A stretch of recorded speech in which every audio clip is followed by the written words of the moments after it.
Assalamualaikum warahmatullahi wabarakatuh. Perkenalkan, nama saya Imelda Kusumasari dari Fakultas Hukum Universitas Trunojoyo Madura.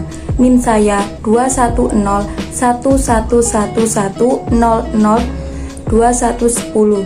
Di sini saya akan menjelaskan asal mula terjadinya negara.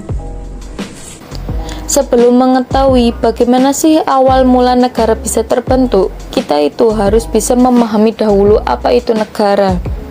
Negara adalah sekumpulan orang yang menempati wilayah tertentu dan diorganisasi oleh pemerintah negara yang sah, yang umumnya memiliki kedaulatan. Negara juga merupakan suatu wilayah yang memiliki sistem atau aturan yang berlaku bagi semua individu di wilayah tersebut dan berdiri secara independen. Ada 4 teori yang menjelaskan asal mula terbentuknya negara. Yang pertama ada teori teokrasi atau ketuhanan, yang kedua ada teori perjanjian masyarakat, yang ketiga ada teori kekuatan atau kekuasaan, yang keempat ada teori hukum alam. Untuk mengetahui lebih dalam mengenai keempat teori tersebut, mari kita bahas satu persatu. Yang pertama ada teori teokrasi. Teori teokrasi atau bisa disebut juga dengan teori ketuhanan. Dalam teori ini menjelaskan bahwa segala sesuatu terjadi karena kehendak Tuhan. Begitu pula dengan terbentuknya suatu negara. Teori teokrasi dibagi menjadi 2, yaitu teori teokrasi primitif atau langsung dan teori teokrasi modern atau tidak langsung.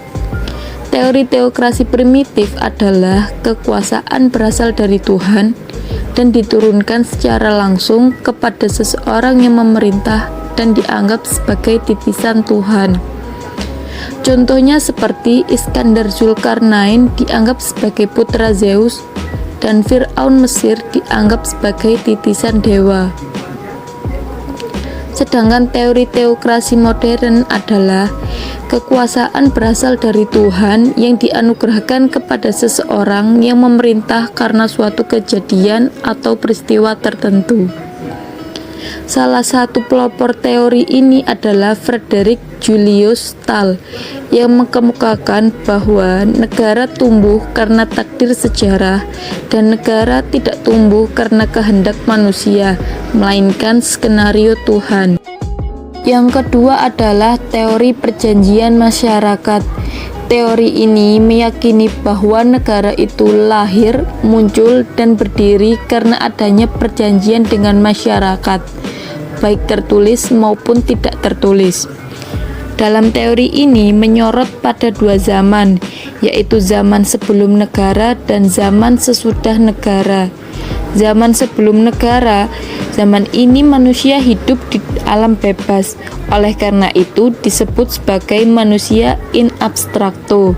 Sedangkan zaman sesudah negara adalah zaman di mana terbentuknya negara sebagai hasil perubahan manusia abstrakto. Manusia abstrakto ini sepakat mengadakan perjanjian membuat suatu organisasi yang disebut negara. Yang ketiga adalah teori kekuatan atau kekuasaan.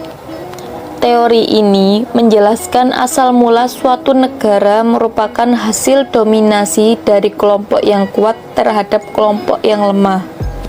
Negara terbentuk dari penaklukan penduduk suatu kelompok etnis yang lebih kuat dengan kelompok etnis yang lebih lemah, sehingga terbentuklah proses pembentukan negara. Teori kekuatan atau kekuasaan dibagi menjadi 2, yaitu teori kekuatan fisik dan teori kekuatan ekonomi. Teori kekuatan fisik meyakini orang-orang yang paling kuat, berani, dan berkemanusiaan untuk memaksakan kemauan pada pihak yang lemah. Sedangkan teori kekuatan ekonomi merupakan kekuatan berasal dari orang-orang yang secara ekonomi kuat dan ingin melanggengkan kekuatan tersebut dengan kekuasaan. Tokoh-tokohnya adalah Leon Duguid, Franz Oppenmeier, dan Karl Marx. Yang keempat adalah teori hukum alam. Teori ini mengatakan jika hukum alam tidak dibuat oleh negara, melainkan ada karena memang menurut kehendak alam. Thomas Aquinas menuliskan jika pembentukan serta keberadaan negara tidak bisa terlepas dari hukum alam. Sekian penjelasan dari saya, kurang lebihnya mohon maaf. Wassalamualaikum warahmatullahi wabarakatuh.